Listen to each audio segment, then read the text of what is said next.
Bien, muy buenas tardes, bienvenidos a todos. Richard Lalander, que es el coordinador de estas charlas abiertas que casi prácticamente todos los miércoles se hacen aquí, anda de viaje y me ha pedido que lo reemplace, ¿no?, para presentar a nuestra invitada de hoy, Miriam Pino, que hablará sobre el tema de los derechos humanos y la educación en las universidades, ¿no?, fundamentalmente. Y de Miriam Pino les puedo decir que es doctora por la Universidad Nacional de Córdoba, que es el lugar donde trabaja, y que tiene una larga trayectoria como investigadora literaria, tanto en la investigación crítica como en el campo teórico y metodológico. Pero además es la coordinadora de la Cátedra Libre de Derechos Humanos de la Universidad Nacional de Córdoba, Argentina. Ustedes se preguntarán cómo un especialista en literatura está en un cargo así. Yo les recordaré que Sófocles en Antígona ya trataba este problema hace más de 2500 años, ¿no? Ella entonces va a trabajar,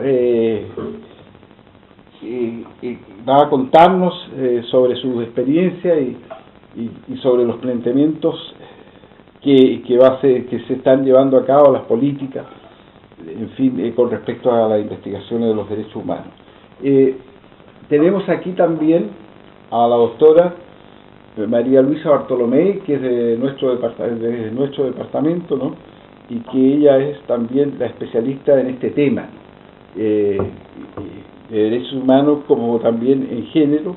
Entonces ella participará en un diálogo en algún momento con Miriam. Eso es todo lo que yo les puedo decir. Los dejo entonces y le doy la bienvenida, ¿no?, a Miriam Pino. Bueno, buenas noches. Yo particularmente quisiera agradecerle a Sergio Infante y a la doctora Bartolomé la posibilidad de estar en Estocolmo para presentar el tema que hoy constituye un centro, un núcleo fuerte en la historia de la institución Universidad Nacional de Córdoba. Lo primero para decir, y que me parece absolutamente importante, es algo que Sergio señaló en la presentación: cómo puede ser que una persona, digamos, encargada o de investigar en área de la literatura pueda ocuparse hoy de una cátedra de derechos humanos. Bueno, yo a eso le agregaría una pregunta más, digamos, en orden de jerarquía, como buena metodóloga que soy, incluso más englobante. ¿Cómo puede ser que una universidad nacional tenga una cátedra de derechos humanos, y que luego sea la primera cátedra abierta de derechos humanos en toda la Universidad Nacional de Córdoba, y que esté yo al frente de esa tamaña responsabilidad y también del honor de presidirla? La Universidad Nacional de Córdoba ha sido, todos sabemos, la cuna de la Reforma del 18, modelo histórico para toda América Latina. Y también en el siglo XX y luego de la década del 70, el espacio que acunó a muchos estudiantes, de los cuales, luego del estallido del golpe de Estado de 1976, las autoridades solamente sabían que los alumnos tenían militancia política, algunos habían partido al exilio. El destino, se podría decir, más feliz en la hora del terror, porque la mayoría desaparecieron muertos en manos de una dictadura que fue atroz. No hubo, sino hasta el año 2009 del siglo XX, 2009 del siglo XXI, una política universitaria que organizara y gestionara institucionalmente los derechos humanos como punto clave de preocupación en la agenda universitaria. Con el rectorado de la doctora Carolina Escoto, la rectora es filósofa, 2 veces decana de la Facultad de Filosofía, comenzó a organizarse lo que fue un primer programa de derechos humanos del rectorado de la Universidad Nacional de Córdoba, que luego fue transformado en Observatorio de Derechos Humanos, dependiente de la Secretaría de Extensión del mismo rectorado de la rectora Carolina Escoto. Ahora bien, sucede que en el devenir, digamos, de la historia de la universidad, desde el 2009 en adelante, todavía estamos midiendo el impacto del nacimiento paulatino de cátedras dentro de las diferentes unidades académicas. Porque el Observatorio de Derechos Humanos aúna a una multiplicidad, digamos, de cátedras ubicadas en unidades académicas. La primera en crearse es la que yo tengo a cargo en la Facultad de Lenguas. Se crea junto con el programa de Derechos Humanos, o sea, nace el programa y a los 4 meses nuestra decana, la doctora Silvia Barey, me cita para la creación de la Cátedra de Derechos Humanos. Imagínense ustedes la sorpresa cuando tomo conocimiento de esta feliz decisión, y podría decirles que desde el año 2009 en adelante ni la Universidad Nacional de Córdoba ni la Facultad de Lenguas volvió a ser la misma.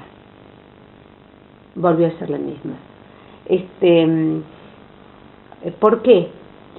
Porque la incorporación en grado de una materia de derechos humanos ajustadas a las necesidades de cada una de las unidades académicas implica a nivel de consecuencias institucionales un cambio que va, en el mejor uso del término, lo voy a señalar, afectar la vida institucional. Principalmente el carácter de abierto se creó con el fin de que la cátedra organizada pudiera brindar también la enseñanza de los derechos humanos hacia la comunidad toda. La gran sorpresa fue que en realidad lo abierto impactaba en la cerrazón institucional en que había venido desarrollándose la Facultad de Lengua hasta entonces, y cerrazón institucional de cada unidad académica, ¿no? Porque en realidad hasta el 2009, cuando la agenda se institucionaliza, los derechos humanos van a plantear un punto clave. ¿En qué medida la Universidad Nacional tiende sus relaciones hacia la comunidad toda? ¿No? Ese es un punto que me parece importante señalar. A partir del 2009 en adelante, paulatinamente se van a crear las cátedras en el grado en Facultad de Medicina, en Facultad de Abogacía, en Facultad de Odontología, en Facultad de Arquitectura, en Facultad de Filosofía y en Facultad de Agronomía. Faltan otras, y de Ingeniería también. Faltan otras unidades académicas, pero ustedes saben que este proceso es escalonado, paulatino, y que hacer la articulación en grado y la bajada de los contenidos de las teorías en derechos humanos desde un punto de vista generacional, luego por qué los derechos humanos antes de teorizarse debe necesariamente ser una práctica socialmente situada, necesita también el ajuste a cada una de las instituciones. Es decir, que si bien hay contenidos básicos en cuanto al concepto de derechos humanos, en cuanto a las teorías principales de primera y segunda generación, por ejemplo, cada unidad académica va a ir ajustando esos contenidos a su propia dinámica.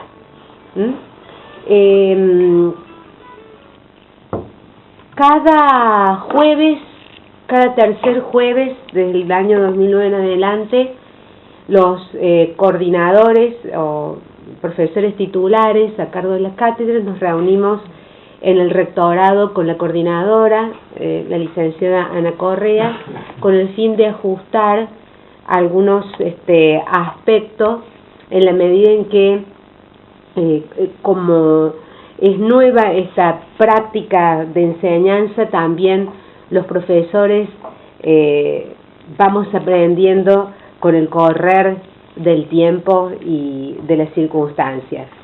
Pero para graficarles y para comentarles la importancia que tiene, digamos, el devenir de la cátedra, me voy a remitir a una de las historias sucedidas hace muy poco tiempo.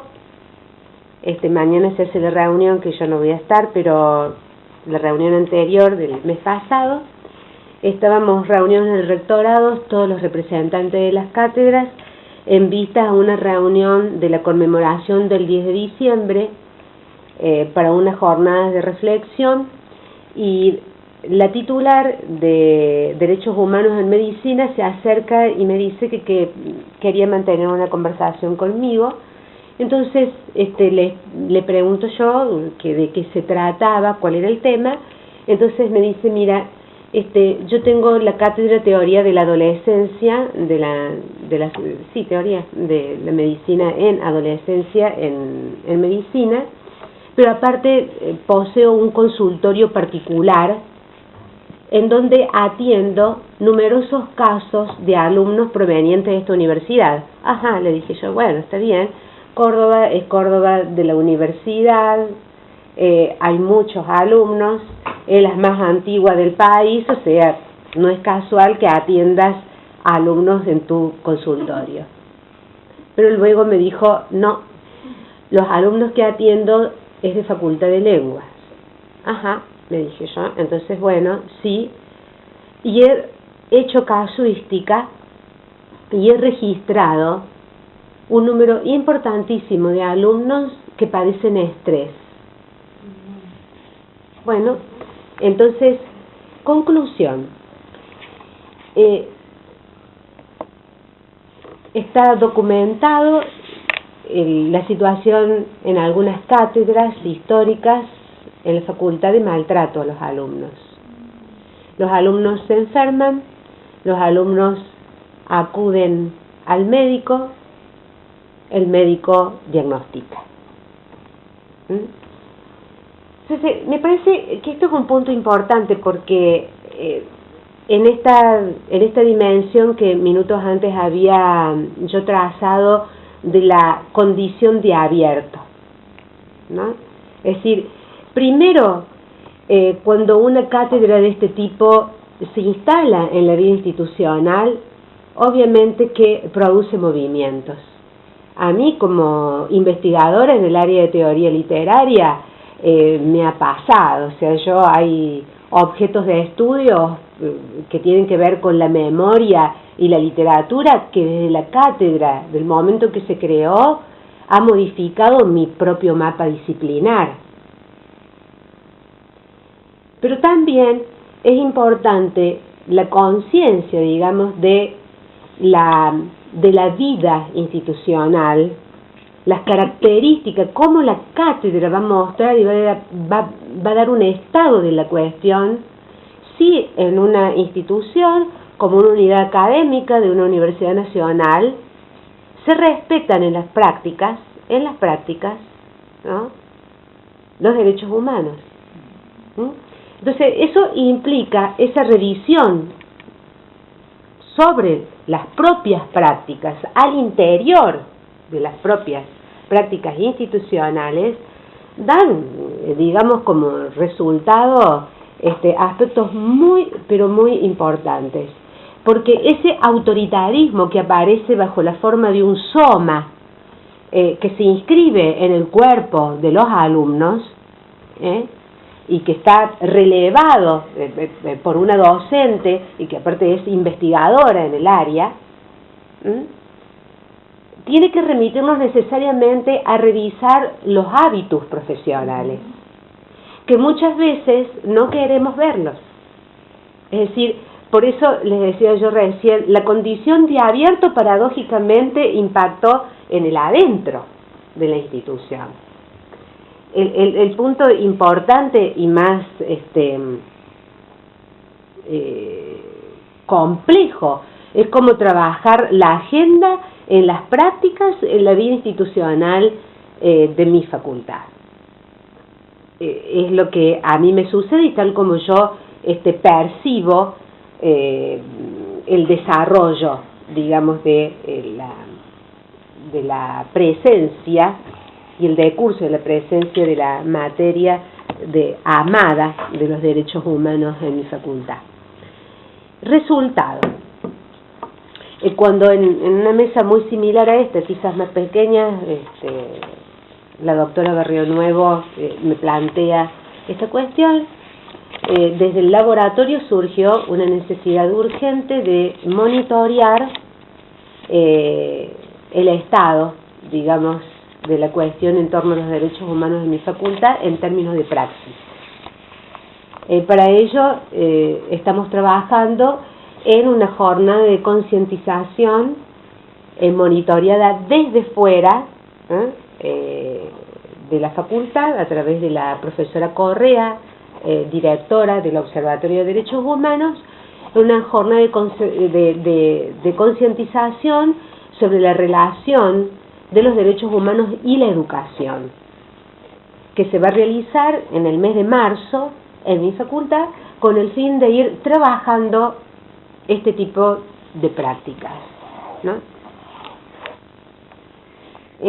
Por otra parte, a mí me parece también importante decirlo y repetirlo, que cada unidad académica tiene su vida institucional determinada, ¿no?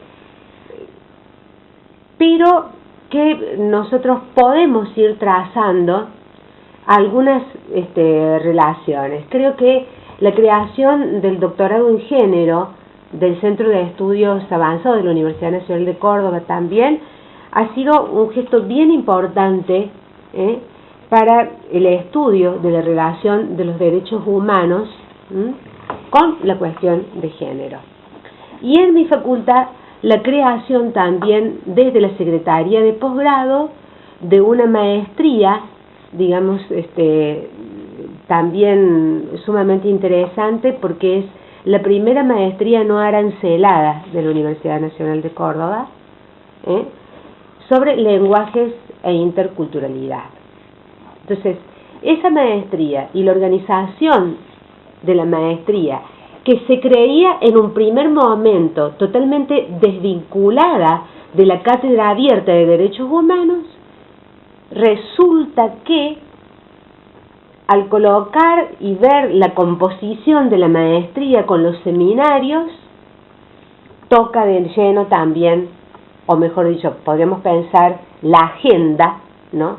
Afecta, ¿no?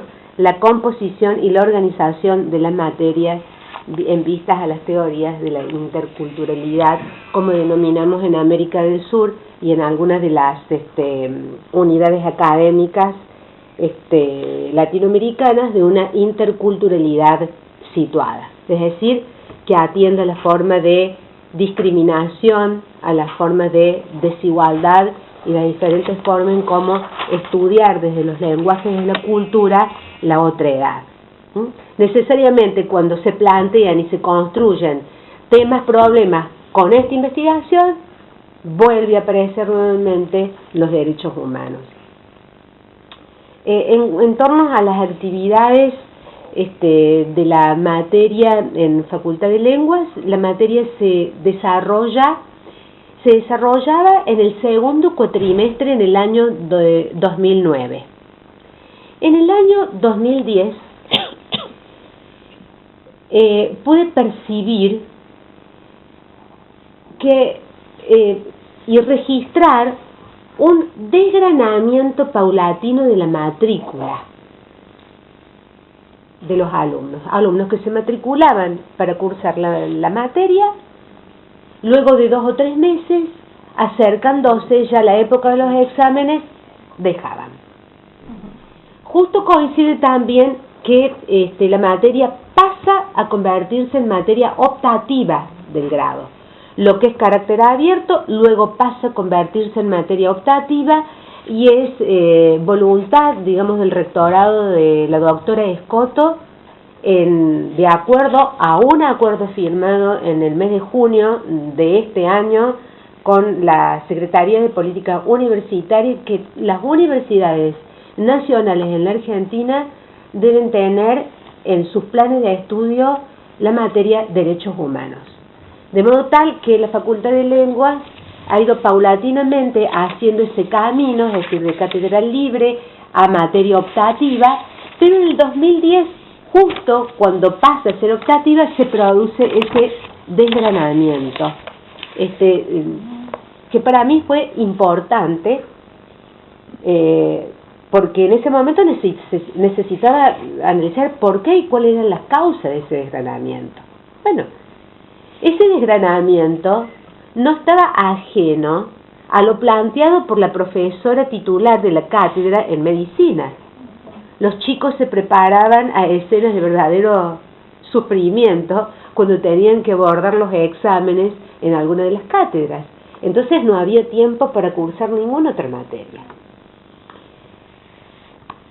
En este año yo modifico, pido autorización para modificar la ubicación de la materia, que está en los primeros, lo pueden cursar a alumnos de primero a tercer año.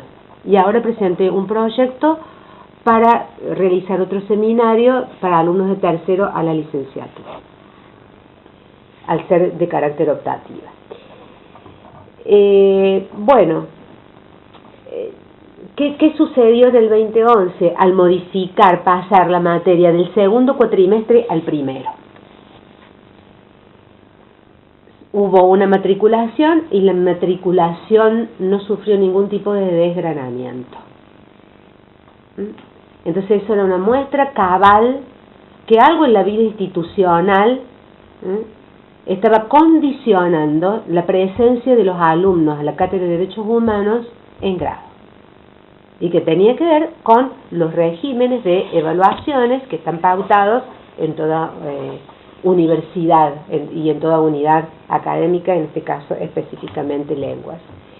En el año 2009 la cátedra fue inaugurada con la presencia de la presidenta de Abuelas de Plaza de Mayo,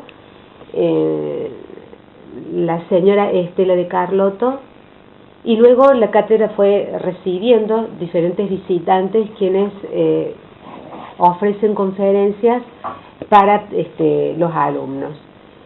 Pero luego, en el año 2010, ya desde el Laboratorio de Derechos Humanos, ya se me sugirió conformar y diseñar un programa de enseñanza que tiene que ver encaminado sobre todo con el sesgo y la característica de la vida académica de la Facultad de Lenguas, encaminado hacia los contenidos de una primera unidad de estudio, que es la definición de derechos humanos, las teorías sobre derechos humanos, los pactos, declaraciones y convenciones de orden histórico que se firmaron, para luego pasar ya a temas que atañen directamente a la Facultad de Lenguas y a la agenda temática de la Facultad de Lenguas.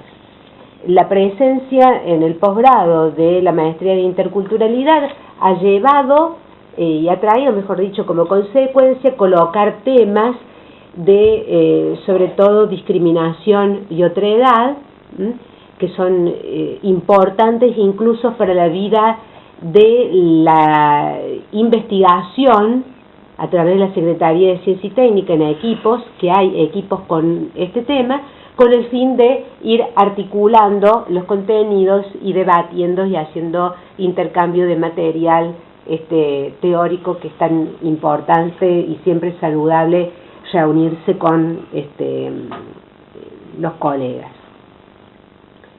¿Qué se espera de una cátedra como esta? Bueno, al menos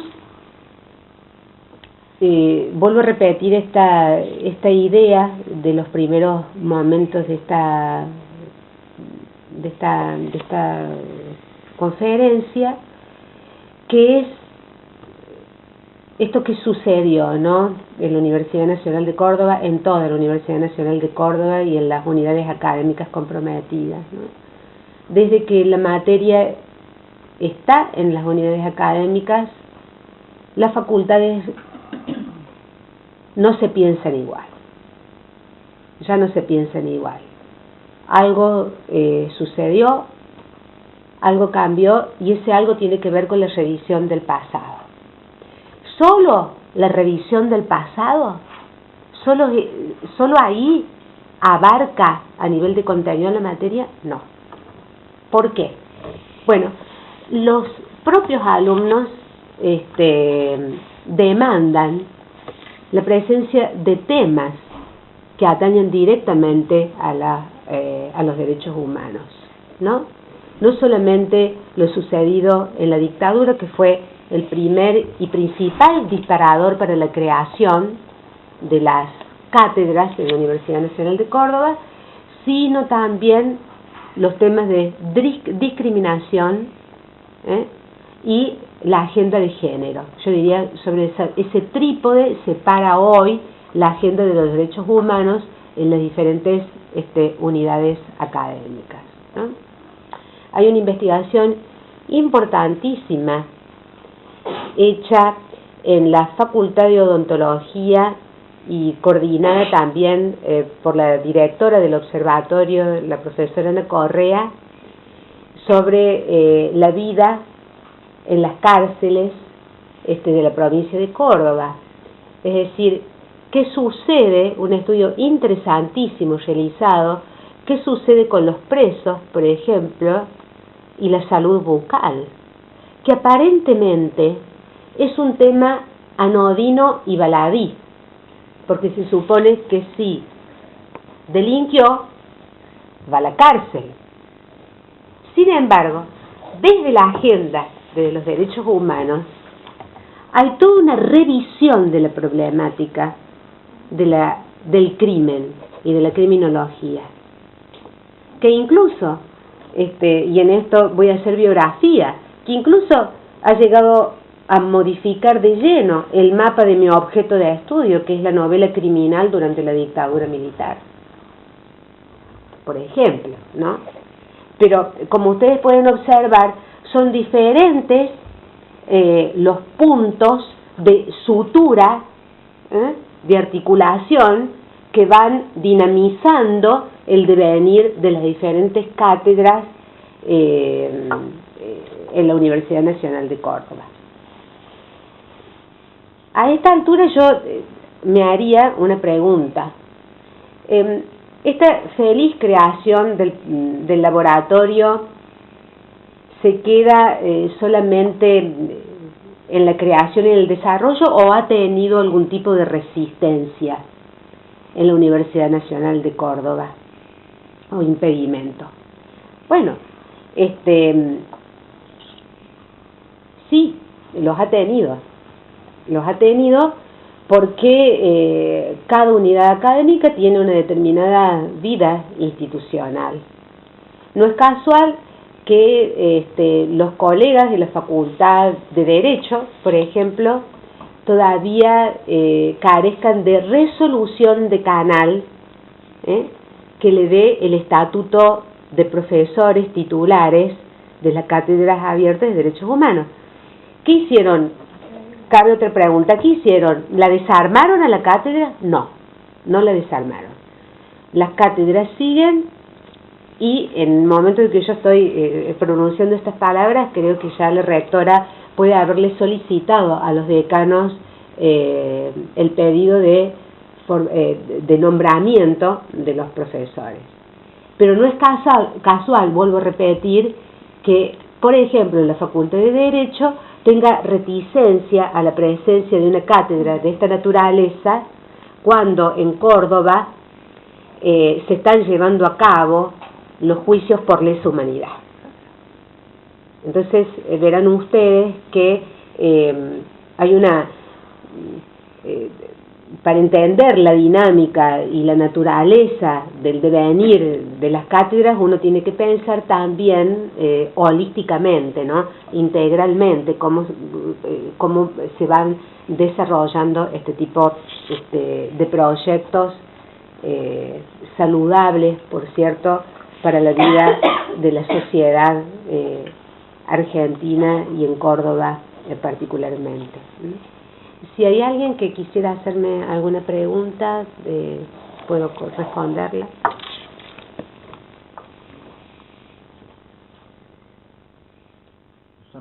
Bueno, voy a hacer algún comentario, pero sin lugar a dudas es importante lo que piensa el público, ¿no? Que además hay alguna gente que es de Argentina y de Córdoba. Bueno, me parecía interesante tus relatos respecto a cómo se origina esta cátedra en relación a la historia de Córdoba en la lucha, en la represión, ¿no? Y en la época de la dictadura, porque Córdoba ha jugado un papel importante en la época anterior a la dictadura. Es decir, como tú decías, muchos de los viejos estudiantes y obreros cordobeses fueron desaparecidos y otros están en el exilio. Entonces me pareció interesante ver, y en realidad la represión en Córdoba fue en forma impresionante, es decir, fue una de las represiones más fuertes, más afectadas. Una de las ciudades más afectadas, y además si uno la compara incluso a Córdoba con otras ciudades como Rosario, por ejemplo, toda la historia de los años 70 en Córdoba prácticamente ha desaparecido. En la parte política, en la parte institucional, es decir, arrasaron con Córdoba los militares, es decir, fue Córdoba fue un centro muy especial de exterminación de los subversivos, diríamos, ¿no?, en la Argentina. Y además Córdoba, sin lugar a dudas, fue uno de los fuentes de la subversión de los años 70, con el cordobazo y la experiencia del cordobazo y la experiencia de la clase obrera cordobesa, ¿no es cierto? Entonces este renacer de la historia de Córdoba en cuanto a la represión me parece muy interesante en lo que tú relatas en la cátedra. Entonces un poco mi pregunta es, y además me pareció interesante cómo la perspectiva que ustedes tienen de los derechos humanos, es decir, que no es solamente hacia atrás, sino también hacia adelante, que es una discusión en Argentina, donde como la represión ha sido tan grande en la Argentina, el concepto de derechos humanos se ha, diríamos, centralizado en la investigación del pasado, que por supuesto es muy importante, pero me parece interesante ver la continuidad con lo que pasa hoy, ¿no? La Córdoba de hoy, la Córdoba vieja, la Córdoba de hoy, ¿no? Es decir, los jóvenes y eso, ¿no? Y es muy interesante porque desde el campo, el objeto de estudio que yo tengo, por ejemplo, la criminalización del joven vuelve a repetirse, ¿no? Es decir, Eugenio Zaffaroni estuvo hace un mes y medio en una conferencia sobre el joven y el crimen y volvió a plantear esto, ¿no? Es decir, ¿por qué la cultura argentina tiende, digamos, a focalizar los núcleos de la violencia siempre en el joven, ¿no? Primero fueron a hallar los 30.000 desaparecidos, pero también hay una nueva agenda de derechos humanos que se relaciona de lleno con la condición de joven, y joven criminalizado, ¿no? Sí, claro, que tiene que ver con lo que es la clase social, ¿no? Es decir, eso es sumamente interesante poder verlo, por eso es tan importante y es tanta la importancia que tiene colocar este tema en el centro del debate de una universidad, ¿no? Es decir, porque es un modo de, digamos, pasar de la teoría a la praxis, ¿no? Y sobre todo que los jóvenes tomen conciencia, no solamente de la historia, sino que los derechos humanos es una práctica actual y es una práctica actuante. Entonces, en ese sentido me parece importantísimo. Yo tengo a mi hijo de 18 años que asiste y es estudiante de ingeniería en la Facultad de Ciencias Exactas y ya ha asistido a 3 o 4 conferencias sobre derechos humanos. Y eso no era común antes, ¿no? Esta práctica viene desde el año 2009 en adelante y el joven tiene 18 años, es decir, que obviamente es sumamente interesante que se tome conciencia, ¿no?, del pasado, porque del pasado y del futuro, ¿no? No hay posibilidad de ningún proyecto de un país, al menos así lo pienso yo, sin la conciencia de un pasado, ¿no? No hay modo de pensar el futuro si no se piensa el pasado, ¿no? Es decir, y eso implica revisar, y eso implica problematizar, ¿no? Eso me parece sumamente interesante, y sobre todo una cátedra en la Facultad de Lenguas, que en mi facultad no tiene tradición de estudios en derechos humanos. Fíjense que de la Facultad de Lengua desaparecieron 6 alumnos, de los cuales hay una ¿cómo se dice? Las placas colocadas recién hace 4 años. ¿Quiénes son? Los alumnos eran estudiantes de castellano, eran 5 estudiantes de castellano y estaban situados entre el 3er y 4.º año de la carrera. Recién hace 4 años. Recién hace 6 años en la historia de la Facultad de Filosofía y Humanidades, unidad académica en la cual yo me formé, tuvimos e hicimos labor de investigación documental de una alumna desaparecida, Graciela Torres, que las autoridades en el momento no tenían relevada como alumna de la Facultad de Filosofía. Algunos documentos se encontraron. ¿Cuáles documentos se encontraron? ¿Su libreta? No. El Cardex de materias cursadas. Hace 6 años. Bueno, ustedes sabrán que todavía al día de hoy buscamos 388 nietos. Jóvenes. chiquillos de 31, 34, 35, que todavía no sabemos a dónde están. En Córdoba, dices tú. En toda la República Argentina Sí. se busca en Córdoba, los otros días se busca incesantemente en Córdoba. Por lo que vos decías, Córdoba fue el foco de represión muy fuerte. Los otros días me decía la presidenta y abuela de Plaza de Mayo, filial Córdoba, Sonia Torres, me decía, entre los alumnos, si se acuerdan que algún padre haya hecho el servicio militar, que recuerden algo, algún dato más, fíjate, porque nosotros ya estamos envejeciendo, y es verdad, las abuelas ya están envejeciendo, pero felizmente hay toda una generación de relevo. Están los hijos, la asociación Hijos, pero también está el rol de las universidades. Y creo que eso me parece absolutamente importante porque ya forma parte de lo que es la agenda del Estado argentino, ¿no? Es decir, este acuerdo firmado en junio del 2011 marca ya un hito histórico en las historias de las universidades nacionales, ¿no? Que todas las universidades pasen paulatinamente a tener en grado las cátedras de derechos humanos, ¿no? ¿Alguna pregunta? Sí. Yo quisiera que abundara un poco más este fenómeno de los muchachos estresados que eran precisamente de humanidades, ¿no?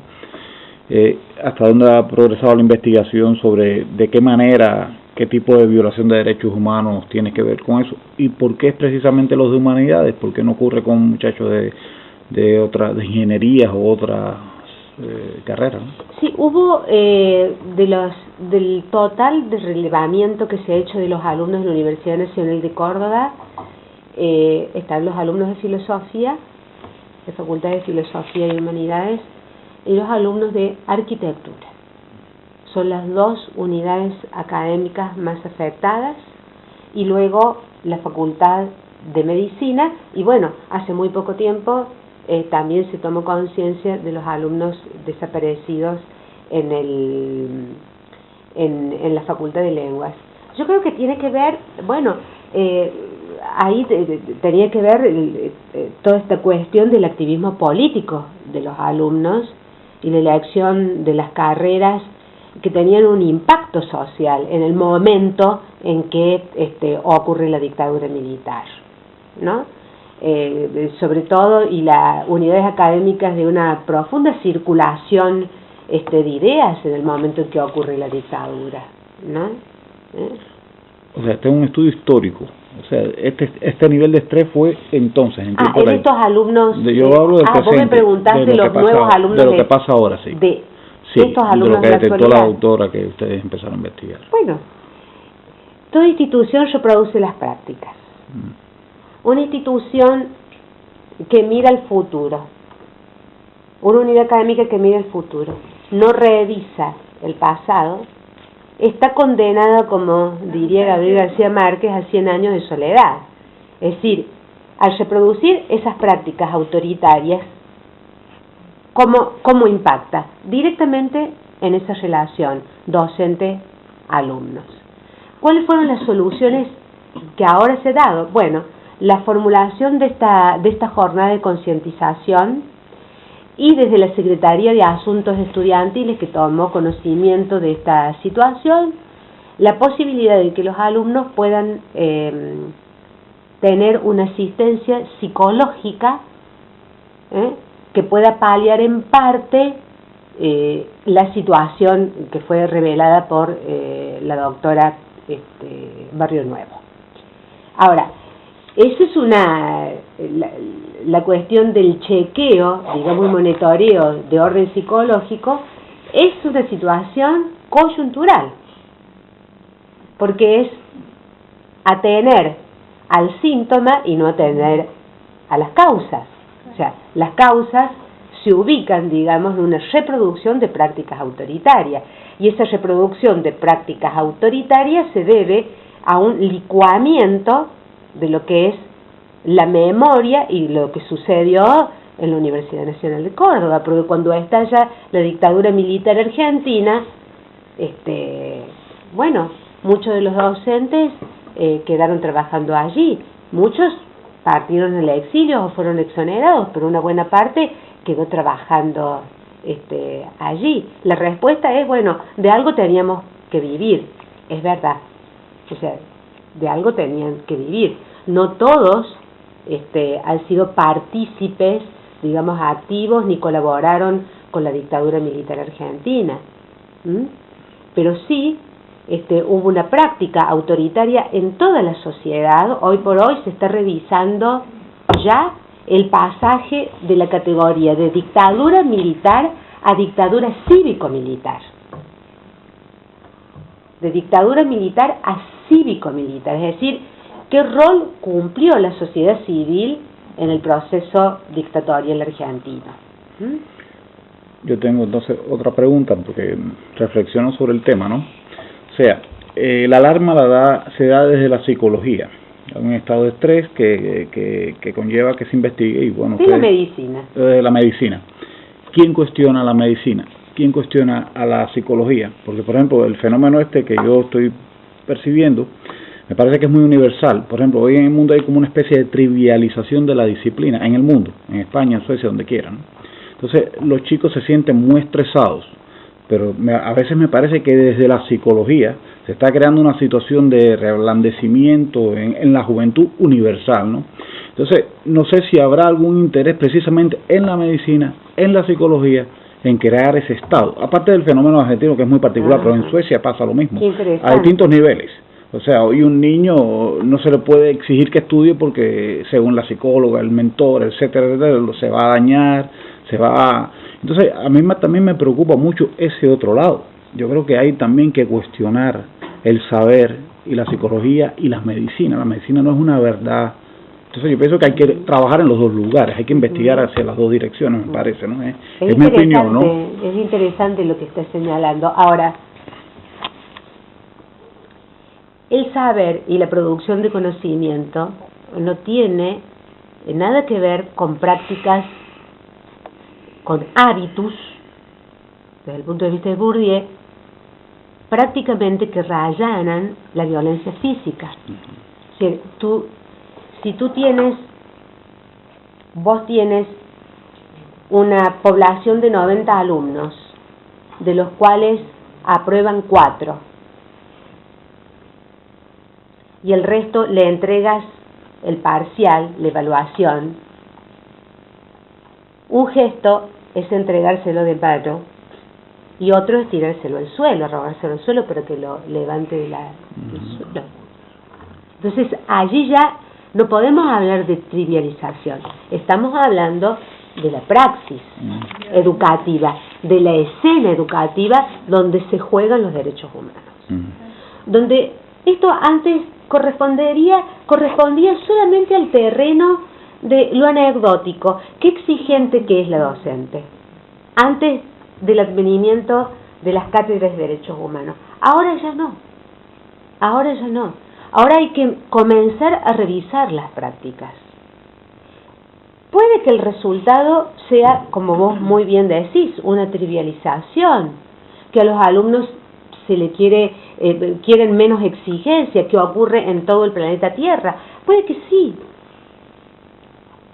pero démonos el permiso de repensar las prácticas, de las prácticas docentes y de la práctica de la escena pedagógica que involucra a una otredad, que ya de por sí el discurso académico y el discurso educativo es un discurso normalizador, donde ya hay una relación de poder.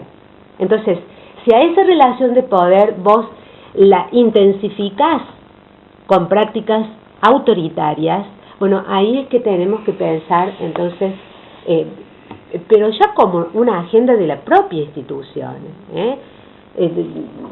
pasar de lo meramente anecdótico a lo que es la política institucional. Y creo que eso es importante y que fue una de las consecuencias clave en la Facultad de Lenguas, la creación, ¿no? El hecho de haber sido creada la cátedra impactó aquí.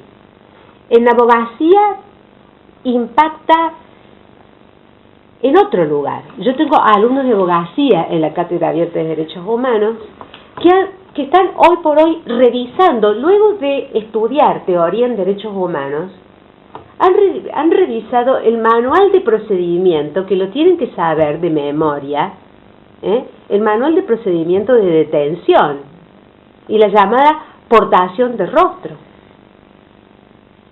Vuelven a releer de otra manera el manual de procedimiento en clave de los derechos humanos. Creo que me parece interesantísimo lo que está sucediendo, ¿no? Digo, o de las dinámicas, ¿no?, que parten de la Facultad de Medicina. Impensable. Es decir, que un poco lo que tú planteas es la discusión esta de que en España se da con la ley de la educación ciudadana, diríamos, es decir, que se ha implantado en las escuelas y es decir, como una discusión sobre la participación ciudadana, es decir, los derechos del ciudadano, es decir, Seguro. De todos modos, en el caso de España existe una serie de choques con la Iglesia, en cuanto a que en la educación ciudadana se implica, por ejemplo, las distintas identidades sexuales, el tema del aborto, el tema de los matrimonios igualitarios, y tal es así que hay muchas iglesias que no, muchas escuelas religiosas que no la quieren, pero un poco yo volviendo a ese tema, porque me parece que es interesante ese tema del autoritarismo, no solamente político sino social en Argentina, y es importante verlo desde un enfoque de los derechos humanos, porque el tema de derechos humanos es un tema vigente en la Argentina, ¿no es cierto? Es un tema que se ha incorporado al discurso, diríamos, hegemónico en la sociedad. Entonces, me gustaría que explique un poco más el tema este del autoritarismo social y los derechos humanos, es decir, porque es un poco el tema tuyo, el que estás planteando, en la educación, Bien. Y en las instituciones. Bien. Bueno, a propósito de lo que vos decías del caso español, del caso español que yo particularmente miro desde lejos, pero no dejo de revisar las prácticas en términos de grados de autorización que España tiene con respecto a América Latina, especialmente en todo lo que es el flujo migrante, porque particularmente hasta me ha pasado a mí me parece saludable que hoy los derechos y los derechos de los ciudadanos en España se desarrollen, y creo que también es muy interesante tocarlos en la Argentina. Vos recién dijiste, bueno, porque los derechos humanos se han hegemonizado en la Argentina. A ver, digamos, no estoy tan segura si el tema de los derechos humanos es un interés de la mayor parte de la sociedad argentina. No estoy tan segura. Tengo mis dudas. Hay esfuerzos del Estado argentino a través de los acuerdos firmados a nivel de educación superior por que cada vez y paulatinamente sean más visibles. Lo cual no significa que sea un común denominador en toda la sociedad. Y justamente esto va a traer a cuenta, ahora que se está revisando nuevamente, repensando la categoría y el pasaje que va de el golpe militar a golpe cívico-militar. Ahí se va a poder medir muy bien, mensurar muy bien en qué medida la sociedad argentina está comprometida en su mayoría con los derechos humanos. Y los derechos humanos vistos no solamente desde el golpe militar, sino en qué medida la sociedad argentina es xenofóbica. La ley del matrimonio igualitario es una ley como tal. Ya está legitimado y es un paso importantísimo. La Universidad Nacional de Córdoba ya ha reconocido a través de un artículo firmado por nuestra rectora la presencia de 2 alumnos que conforman un matrimonio igualitario, y se hizo una ceremonia hace 15 días atrás interesantísima, en donde la doctora Escoto plasmó su visión sobre lo que es la vigencia de esta nueva ley. Ahora, la ley, con respecto a la sensibilidad y la mentalidad de la sociedad argentina, va unos 3 o 4 pasos adelante.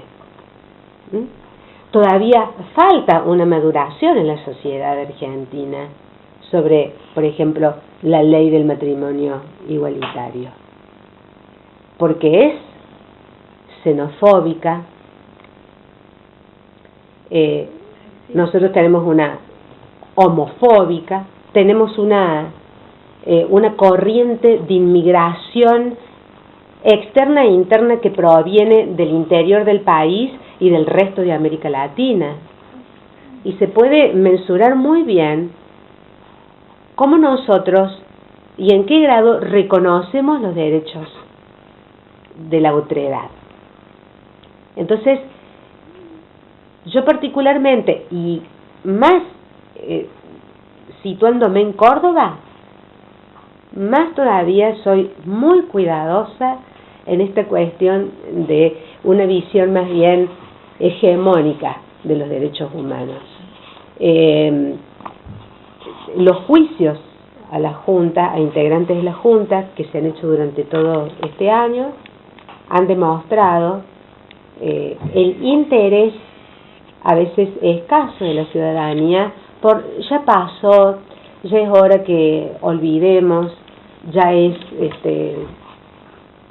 hay que mirar al futuro. Entonces, por eso la importancia en las universidades de las cátedras, ¿no? Es importante que los alumnos tomen conciencia de lo que sucede y ha sucedido en términos de violación de los derechos humanos, ¿no?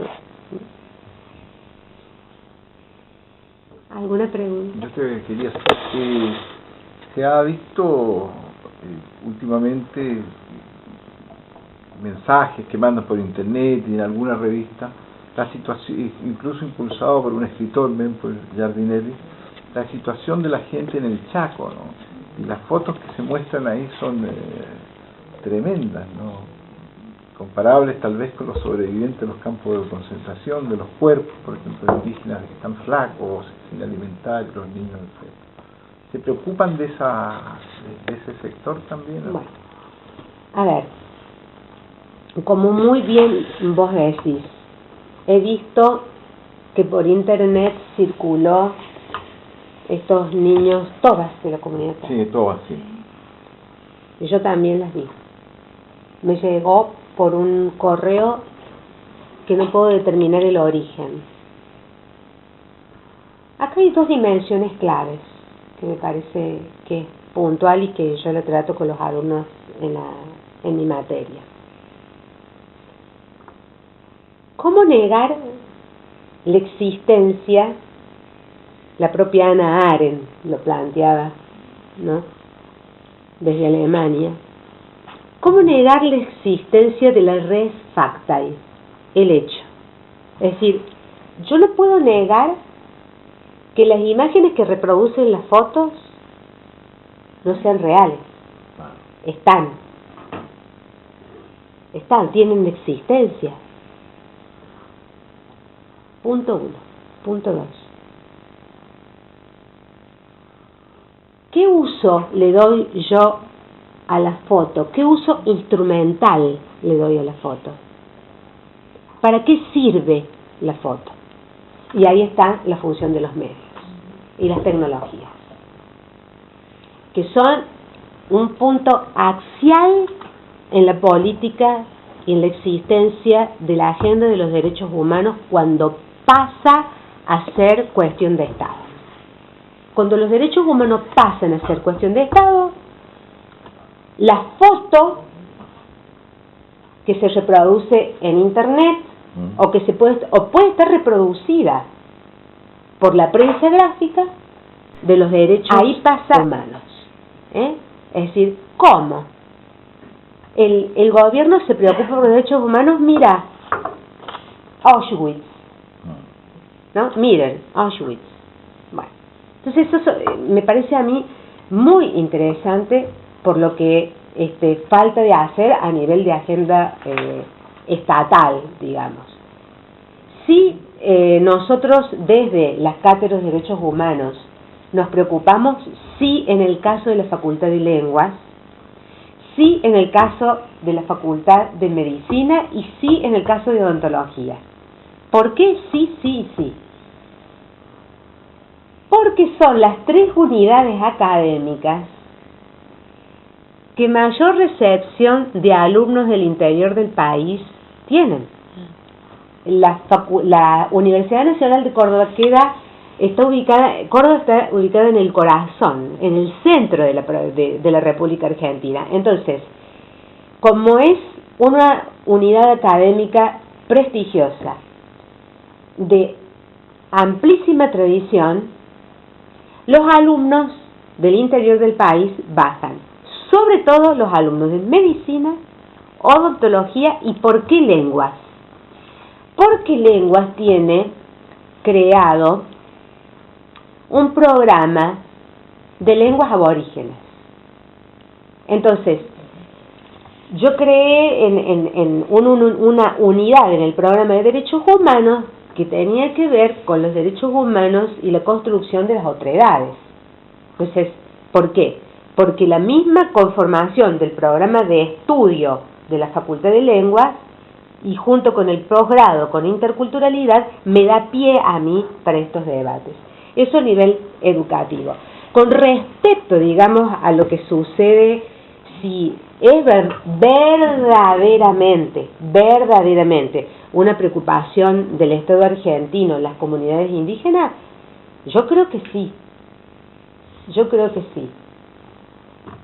¿Por qué creo?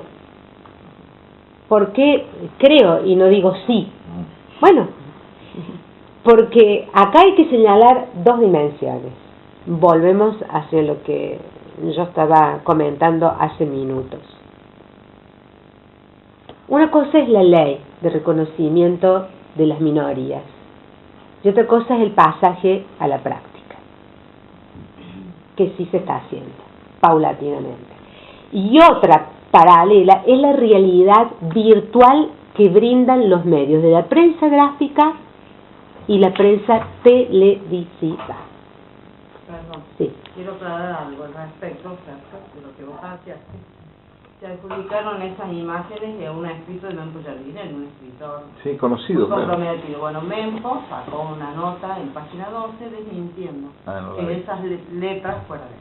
O sea, ahí está el uso de los medios, porque utilizan la figura de Mempo Jardinel, que es reconocida y respetada en este ámbito para, digamos, un contradiscurso. Sí, anda circulando, pero él lo desmintió. Este año, pero hace unos meses. Claro, el escritor, puede haber dicho, se ha preocupado de estos problemas. Estas imágenes no las puse yo. Las imágenes tienen una existencia, reproducen una situación. Vuelvo a repetir, lo interesante acá es el uso instrumental, más allá de que Jardinelli diga no, lo cual es sí, no tenía nada que ver, pero las imágenes están y hay una existencia real. El uso instrumental de la imagen. ¿Para qué? ¿Con qué fines? ¿No?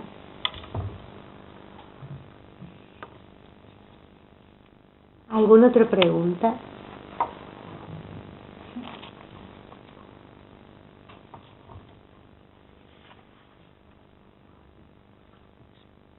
¿Hay más preguntas? ¿Comentarios? María Luisa, ¿tú tienes alguna cosa? Bueno, no, en realidad me parece interesante la dinámica de la cátedra de la educación, porque eso que tú dices, relaciones de teoría y práctica, es fundamental en la educación de derechos humanos, es decir, y además que se discutan casos concretos de discriminación y violación de los derechos humanos en la sociedad. Y es decir, que los relacionen con la situación de la población y la situación de los ciudadanos, ¿no? Es decir, pero de todos modos me parece que el tema es decir, que además de conocer las declaraciones y conocer las leyes, como tú dices, hay un abismo entre el derecho en teoría y el derecho en práctica, ¿no? Que eso es que afecta a toda América Latina. El tema de la implementación del derecho es un tema que es un minus, es decir, en América Latina adoptan grandes leyes que nunca las implementan, ¿no? Y si uno estudia las leyes, parte de que todo es fantástico, pero si uno va a la realidad hay un gran abismo, ¿no? Y me parece bien que se haga un estudio así más empírico, diríamos, de la violación de los derechos humanos en Argentina. Y además me parece bien que se haga hacia adelante también, pero por supuesto reconstruir el pasado, como tú dices, es importante para la historia de los jóvenes, para saber qué es lo que ha pasado en la Argentina antes, ¿no? Es decir, aunque ellos no han estado involucrados, pero que también es un poco la discusión en la Argentina, el debate entre las distintas generaciones, ¿no? Que de todos modos se ha activado con este gobierno la cuestión de la generación de los 70 y toda la discusión de los 70, ¿no? Hay una euforia. Sí, a pesar de que de todos modos se toma también parte de los 70, diríamos, es decir, no hay una discusión, bueno, yo desde afuera pienso así, ¿no es cierto? Es decir, sobre todo en Córdoba, que Córdoba fue muy especial, la discusión de los 70, ¿no? Fue muy variada, pero me parece muy importante que se haga un trabajo así en toda la Argentina, ¿no? Pero sobre todo en Córdoba, que uno nota que hay un abismo grande incluso entre el pasado y el presente, porque es como que lo cortaron. En ese aspecto los militares tuvieron el éxito de cortar toda la lucha de una generación y dejar un vacío impresionante en la sociedad, entre lo que fue los años 70 en Córdoba y lo que es hoy, ¿no? Políticamente, socialmente, en la cuestión de la relación con la Iglesia, que es tan fuerte en Córdoba y que se cuestiona en los años 70, y en los derechos, sí, es decir, en términos generales. No sé. Ahora va a ser muy interesante cuando comienzan nuevamente los juicios en Córdoba en marzo, en donde ya está involucrada la Iglesia. Entonces creo que eso es un punto bien interesante, porque el mito de Córdoba de las campanas, digamos, ahí va a poder ser revisado nuevamente, y en qué medida la curia, ¿no? Colaboró con el régimen militar, ¿no? ¿Puedes contar un poquito más de los juicios de marzo y la de las campanas, la historia de las campanas? Bueno, la doctora, la abogada que tiene, digamos, la investigación sobre juicios y el rol de la Iglesia durante la dictadura militar, es la doctora Elba Martínez. No sé si ustedes la conoce, Albita. Bueno, y a ver, ahí hay un punto interesante para analizar, ¿no? Porque Córdoba, yo digo, Córdoba es de las campanas y de las paradojas también. Estela de Carlotto tiene el doctor honoris causa por la Universidad Católica de Córdoba. De Córdoba. Que es la madre, que es la abuela de Plaza de Mayo. Que es la presidenta de Abuelas de Plaza de Mayo. Y tiene el doctor honoris causa por la Universidad Católica. Ahora, ustedes dirán, bueno, pero es una universidad católica, porque algunas universidades católicas, me consta, del Estado hermano de Chile, han tenido un rol fundamental durante la dictadura. Ahora, qué paradoja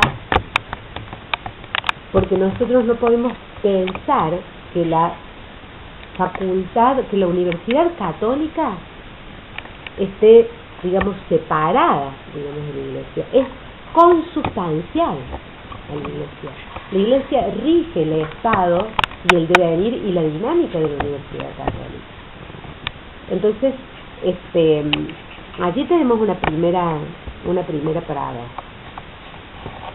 La segunda paradoja es que en algunos colegios católicos de Córdoba se han empezado a formar centros de estudiantes muy jóvenes de su creación en la antigüedad, que están ahora, ¿no?, disputando, polemizando con las autoridades porque quieren saber cuál es el rol, y son alumnos católicos practicantes, quieren saber cuál es el rol de la Iglesia, o cuál fue el rol de la Iglesia durante la dictadura militar. Entonces es un tema interesante, porque a su vez la Iglesia Católica tampoco se separa en absoluto de la historia del patriciado de Córdoba, de la historia de las familias patricias de Córdoba. Entonces forman una unidad muy compleja, porque la historia del patriciado de algunas familias de Córdoba tienen jueces en el Tribunal de Justicia. Entonces verás que es un holismo, ¿no?, que hay que trabajar ascendentemente y gradativamente para poder digamos, analizar este tipo de cultura, digamos, colonial, y de este mito del Córdoba de las campanas. A mí particularmente el hecho de que Estela de Carlotto haya sido designada como doctora honoris causa fue un golpe muy fuerte, porque conozco de cerca la historia de la Universidad Católica y la historia de la Iglesia de Córdoba, del sector, digamos, más conservador de Córdoba. Entonces es un punto interesante y sumamente complejo. Por eso se lo ha dejado como último punto, ¿no?, del juicio. Bueno, en marzo serán los juicios con todos los curas también, que fueron asesinados y desaparecieron todos, como los palosinos, los curas del Matra. No sé si en marzo comienzan por los sacerdotes desaparecidos. En marzo comienzan juicios civiles de desaparecidos que involucran la presencia en el momento de la detención de sacerdotes comprometidos. Los juicios, bueno, van a traer, sí, van a impactar a nivel social, muy fuerte, porque bueno, por la complejidad societaria, ¿no?, cordobesa, ¿no?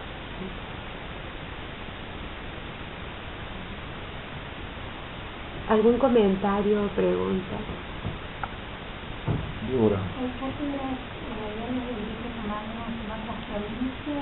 ¿En otras universidades nacionales? No solo de la provincia de Córdoba, en otras provincias. Sí, sí, en otras universidades nacionales, pero en otras provincias. Sí, hay cátedras en la Universidad Nacional de Buenos Aires y hay programas de investigación sobre derechos humanos en la Universidad de Tucumán y del Comahue, y también equipos de investigación sobre derechos humanos en la Universidad de Buenos Aires. Sí. Son poquitas. Y La Plata. Y La Plata. Todavía la implementación no está clara. Pero La Plata, Buenos Aires, Comahue, Córdoba, Tucumán. La Plata tiene un equipo muy importante, ¿no? de investigación del área de derechos humanos.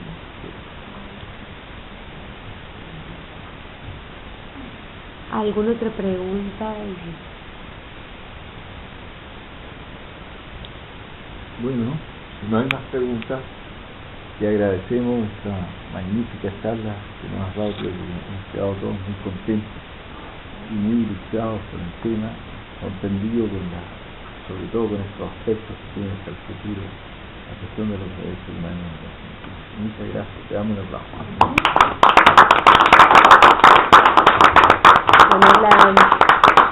La agradecida y honrada soy yo. Quisiera darle mis gracias a Sergio, María Luisa, y a las autoridades de este departamento y decirles que para mí ha sido un verdadero honor venir a hablarles de esta cátedra amadísima y del programa de Derechos Humanos de también mi amada Universidad Nacional de Córdoba. Muchísimas gracias.